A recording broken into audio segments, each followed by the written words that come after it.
Okay, good morning. Can everyone hear me? Great. Just wanted to make a big shout out to my fellow Marines, Semper Fi. If anybody had any concerns about security with 3 Marines in the room, it's well in hand. We'll talk a little bit about the airlines very quickly. Started in 1928, 8 mainline fleet types, 4,200 flights a day, 50,000 employees, and $17 billion in top-line revenue. As Alan said, as of Thursday at 5:30, we now have 13 mainline fleet types, 6,007 flights a day, 75,000 employees, and $35 billion in top-line revenue. Technical operations. We grew as necessary to facilitate the airline's maintenance. And since deregulation, as you're well aware, we started the expansion and contraction. If anybody's ever worked in the MRO environment, we found that it typically takes about 2 years. Even somebody that comes in with a license, an A&P license, takes about 2 years to get them up to speed on working aircraft parts or anything that have to do with the aircraft. So the constant contraction and expansion didn't bode well for us. We work all the different disciplines of aircraft maintenance. We have 6,500 employees worldwide. In our Atlanta facility, we have about 63 acres from which to work from.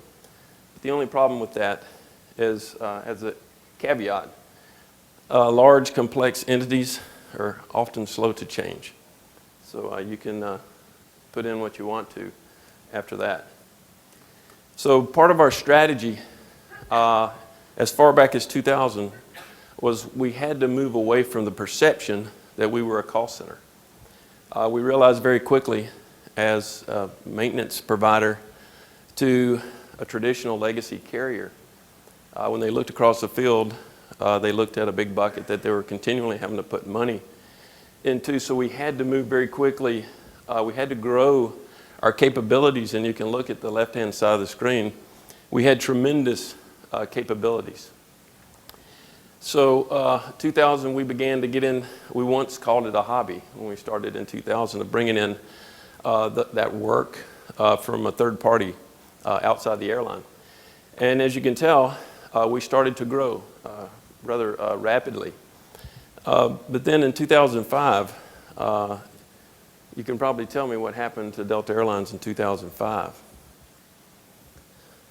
It was the 800-pound gorilla in the room. We bankrupt. We went into bankruptcy. And if anybody in the room has ever lived through that environment, it is not a nice environment. So we had to make a choice. We had to make it very quickly. Either we were going to move to cope with bankruptcy and all the fewer resources that we were going to be provided, or we would have been outsourced. I mean, we were on the chopping block. So in 2006, we bankrupt. We had a massive layoff. We reduced resources. And in 2005, we were unable to meet third-party requirements or the airline's requirements. So we were getting very close to axe time. About February of 2006, we were probably about 11% worse than we were before as far as keeping up with demand of our customers and Delta Airlines. So March of 2006, we sat down with some folks from Realization. And in about a month, we had come up with a detailed plan using TOC methods to turn the place around. July 2006, we implemented. 8 weeks later, we were looking at a 25% increase in productivity. And by the end of 2006, as you can tell by the numbers, we had caught up that 11% and then some. This $312 million was a stretch goal. Well, really, $300 million was our stretch goal. We exceeded the stretch goal by $12 million. So at this point, our third-party customer base is about 50% of our work now outside Delta Airlines. In the past, before we implemented TOC, we have 8 different product lines, and they all use the same shared resources, which I currently are under my leadership. We would bring the engines in, disassemble. Each supervisor of those product lines operated independently. They would induct the engine, tear the engine down to the piece part level, and then throw the piece parts over the wall. The key challenges with that was we never had the parts when we needed them. And I actually put the caveat at the end. You can put any nasty word in there with the asterisk that you could imagine, because I've heard them all. And when it came time to build the engine, we would do what I call noodle. You've seen the guys on the riverbanks reaching in the holes for these big catfish. Well, we were doing the same thing for parts. And when we finally had enough parts, we would put an engine together. Fluctuations in engine demand. We all have an issue with that. The airline still expands and contracts. Our flight schedule expands dramatically during the summer, so our demand continuously expands and contracts. We have 8 different product lines, as I said, worked independently. We have changes to work scope. What we thought was going to happen when the engine shows up in the parking lot is not necessarily what we see when we tear it down. So a lot of variability in that. Resources not available when we needed them. Delta engines have a different maintenance program, different piece part requirements than our third-party customers, and testing rejects. Once we send the engine to test, anywhere from 8 hours to 18 hours later, it takes about that long to go through an extensive test on the engine before it goes to fly. And if anything is wrong with that engine, it has to come back to the shop, so we have to cope with that.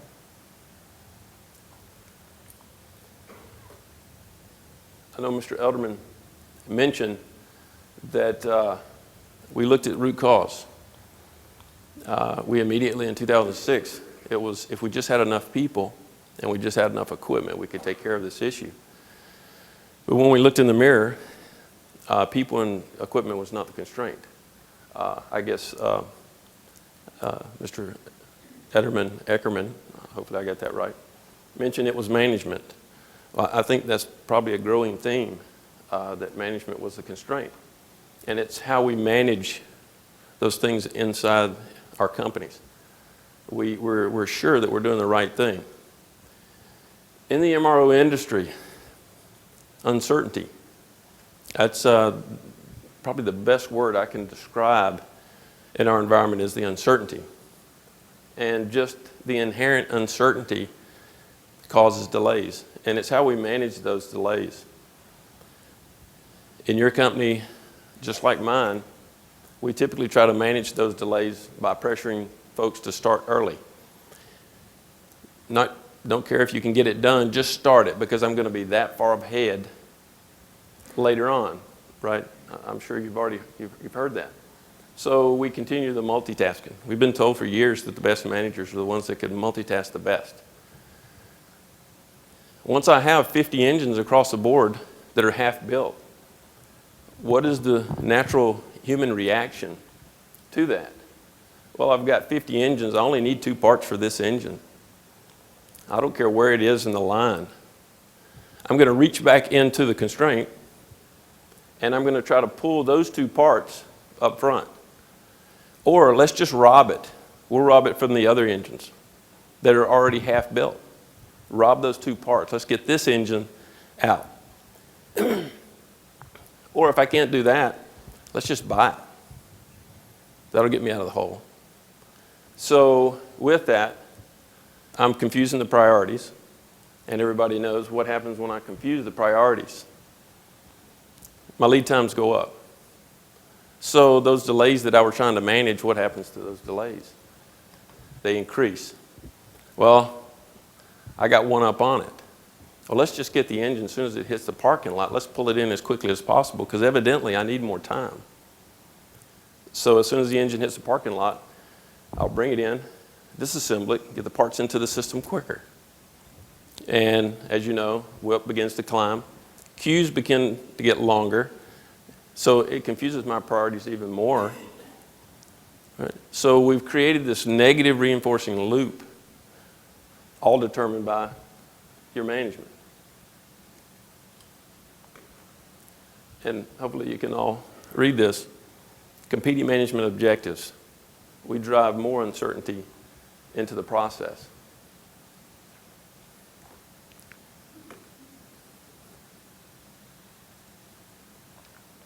This isn't the simplified view. This is what we implemented. This is how we took care of all the chaos. Release and priority. If those are the two words that I could choose for this conference, it would be release and priority. So we began, I have to reduce the WIP in the building. So the first thing I'm going to do is I'm going to stagger those engines coming into the building. I'm going to take that away from the frontline supervisor. I'm going to create a master scheduler. He's going to take a beating, and he has, because he's going to push back, because he's going to control the WIP at the engine level. That's the first piece of that. Now that we've staggered the engines in based on a WIP level to achieve the turn times that we want to achieve, I tear the engine down into mods. Those mods are torn down into piece parts. Well, we have a secondary release mechanism that I cap the number of parts going into the repair and support organization to 300 a day. And we break that down by hour. So we've taken the variability out of the induction and out of what we release into the repair organization.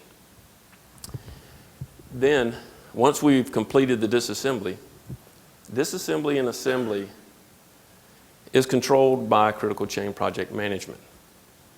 We looked at it and we saw that it was lower volume, high variability, aligned very well with CCPM. And we implemented CCPM on the assembly side. And the product lines, I'll speak of them as the assembly side. They're the ones that tear it down and build them up once you get them the parts. At D0, that's the end of disassembly. It's controlled by CCPM. Those parts are released into the system. But there's a caveat. We don't release them into the system. We hold those parts until 15 days prior to assembly.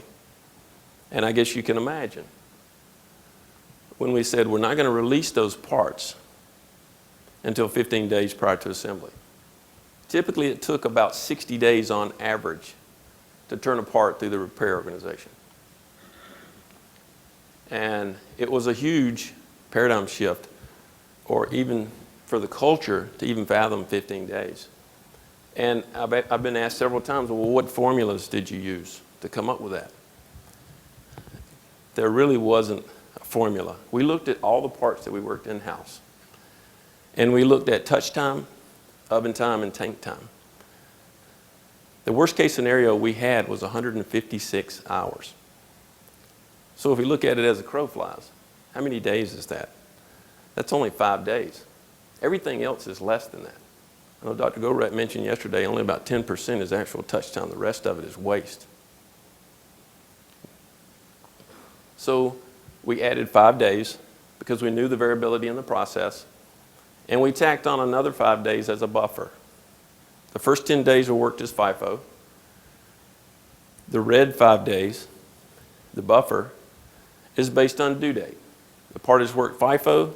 As soon as it turns red, it's based on due date. It'll move to wherever in the queue necessary based on due date.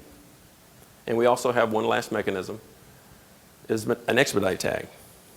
In the past, we had over 200 expedite tags. Now we have only 20. And those are for those extraordinary Murphys that hit, which do hit the MRO industry or our environment every day. And it's talked about every day among all the leadership of where these 20 tags are going to go. It's a very controlled process.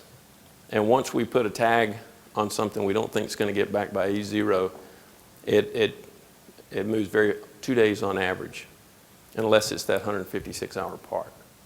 But it moves very, very quickly. The D+2 and D+7 is really what we call exception management. It's those parts that go outside that we really don't have that much control over. They leave the building, they go to a vendor, and they come back. But what was happening was sometimes those parts would never leave the building.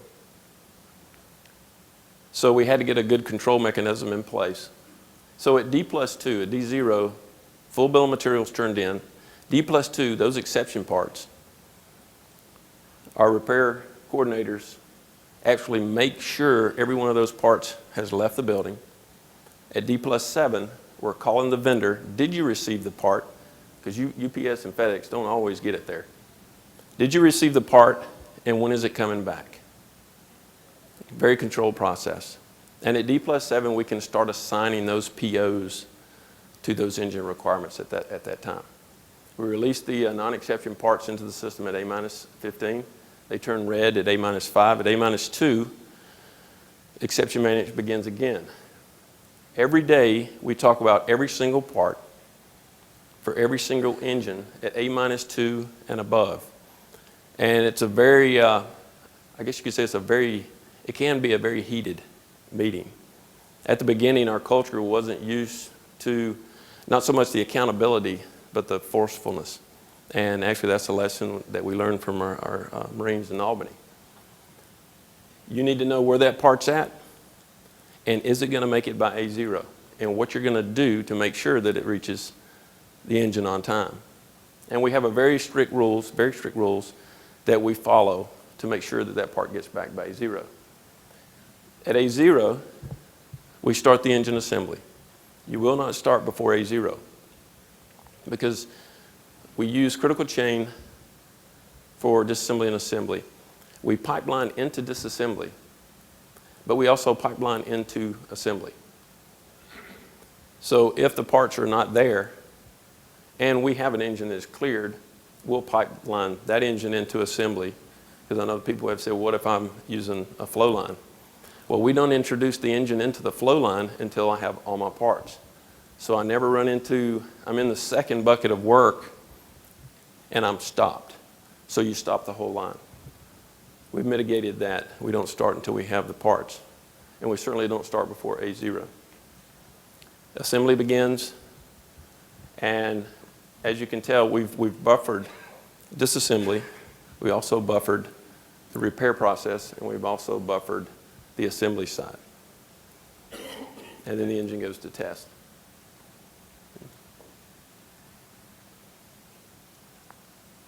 The summary of the changes. We created plans with buffers. The assembly, disassembly have their buffers. The repair process also has a buffer. We control the whip, very strict process. We control the engine whip, and we also control the piece part whip in the repair shops. Managing using buffers. In the repair shops, we're working red parts.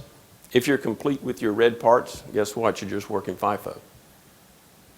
On the assembly disassembly side, you're working red task. Very simple process, very simple priorities. Exception management, I talked a little bit about it under the simplified environment that we implemented. OSR parts, we look at them very, we keep a good handle on our outside vendors using this exception management process at D+2 and D+7 to make sure on-time delivery. And we also review every part for every engine at A-2. That gives us 2 days to work something to make sure that we get those parts back. But we follow a very strict guidelines around those rules. And if you step outside those rules, there are ramifications. Lessons learned. Hindsight's always 20/20. We should have driven the change faster. We got great goodness in the first 8 weeks of implementing a DBR scheduling system in the repair shops. We waited too long to implement the CCPM on the disassembly side. We could have done it much quicker and got gains much faster. We should have set more aggressive goals, which right now, this week, we are actually in the mode of resetting those goals, and they're going to be much more aggressive, even to the point that it scares me. We should have sync line, frontline training. In our infinite wisdom, we just like to get things done.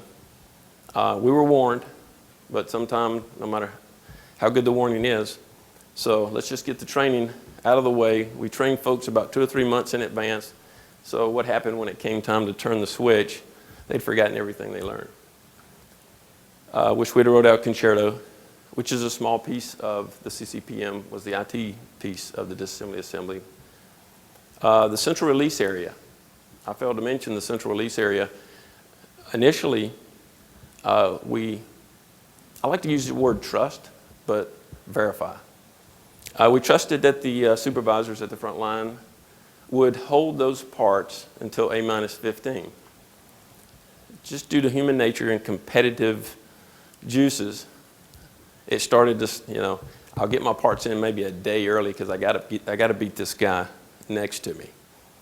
So pretty soon we didn't have any rules. So those parts coming out of disassembly will go to a central holding area, and we have a different group of folks that release those parts based on our DBR scheduling. Establish a process for exception management much quicker. I know Dr. Gorat speaks a lot about new rules. We made the change and we didn't create the new rules, and it came back and bit us, so we went back, created those very strict rules around exception management, which is really done very well for us. Management lessons. We should have set up a series of management offsites just to keep us aligned. I like to use the phrase, it's like herding cats. You've got different managers, and just human factors kicks in, competition. We start to go off in different directions. So we needed to keep everyone aligned. Ensure metrics were in place faster. We were still using the old metrics, a lot around utilization. Since then, we have implemented, we use very few metrics, and we all use the same metrics. We look at WIP every day, throughput, and turn time. It's the only metrics that we look at outside of safety and defects. Those are the other two measures that we focus on a great deal. Better anticipated reaction from finance. Who would have ever known? Pressure to hold back production to meet budget. And that's just an environment that we, as an airline provider, we live in it, and we have to manage it. Taking a TOC approach to inventory and capital. We were still in the mode of, what do you need? Each supervisor would give me a list of 15 things. You don't really need those 15 things. Go back, come up with another list. They would come back and they'd have maybe one less. So then the questions I started to ask was, how many more engines are we going to put out this month because I purchased this piece of equipment? And if they couldn't answer it correctly, then they wouldn't get the equipment. Management involvement in critical exception management. Exception management. When I go out, and I've had the opportunity to go out and look at what other people have done, I think we did a good job of coming up with a very, very simple solution, looking at very few things. We created a robust system to control release and priority. And there's 100 other things that we would like to control, but if you start adding that into the fix, then you no longer have a simple, elegant fix. It's those things that you have to manage, and you have to stay on them. The more variable, the more you have to stay on those. You have to react very quickly. And each day, that's when we have a production meeting every day. The general managers and below are in there. Everybody that has skin in the game is in that meeting. we hold each other accountable, and we make decisions very quickly. What used to take months to make a decision on what we needed to do is done in a day to keep things moving. Results. We did have 20,000 piece parts in the system. We now have 5,000. We had 60 engines, but now we have 75 to 80. Our rate of production, we produce about 120 extra engines a year now, just from the simple solution. 25% increase in productivity. When we started, we had less than 10% of our parts needed at A0. We now have 97% plus. And most of that 3% is those exception parts. And that's part of our going forward, that we are actually going out working with vendors. You know, it's no longer acceptable. A 45-day turn is no longer acceptable. 50 engines a month plus. We've had quite a few 60-engine months. The 4-year historical average was about 38 engines a month. And I wanted to add one caveat to that. Through this, after implementation, we have not laid off anybody. But I can say that through attrition, we're 211 employees less in the last year and a half after implementation, just through attrition. But something new has happened when we're looking at new demands and resources. My folks are saying, I don't really need those people. I can handle that demand. And the flywheel is moving so fast, it's really incredible to me how far we can go with our current resources. In my opinion, I think we at least have another 20%. The biggest part, revenue. 2006, we had a hard time catching up with that 312. We met that stretch goal. We survived. The company looked out across the field and they saw not a bearing tree, but a tree that had little dollar bills all over it. 2008, forecasted was about 450, but we set a stretch goal for 470.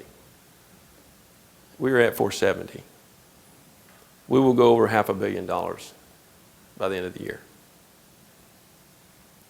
Our unit cost is down by about 12.5%. That's even with extraordinary material pressures. And my good friend from the steel industry, he probably knows over the past 2 years, you can imagine the material cost, especially around titanium, Inconel, those things that we need as an aircraft industry, astronomical expansion in cost. But we've still been able to reduce the cost 12.5%. One last question I'd like to answer. The question always comes up, and hopefully I've provided enough time for questions. I enjoy answering questions. What would you do first if you had it to do over again? By all means, I would start with TOC. It creates the umbrella from which everything else operates. I can use my Six Sigma tools, my lean tools, because now I understand. I know how to identify that constraint. I have the brain trust to exploit it, right? I understand the subordination.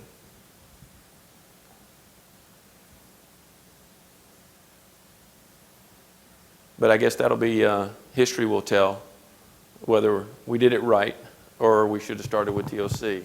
We used TOC, great results, but we already had the brain trust in place. Anytime we identify, we can fix it very quickly.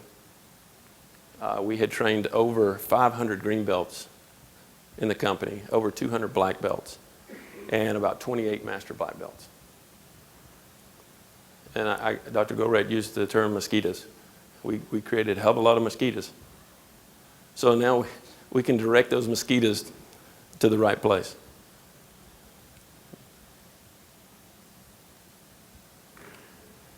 Focus. Outside vendors, our supply chain, exception management. We continue to try to get faster in our decision-making capability. Inventory reduction. I didn't put a slide up for inventory reduction, but I know we've sold over 8,000 parts from engine maintenance since 2006. And we have plenty more to get rid of. And working now to try to improve the sales production synchronization. I'm sure everybody in the room probably has heard of that.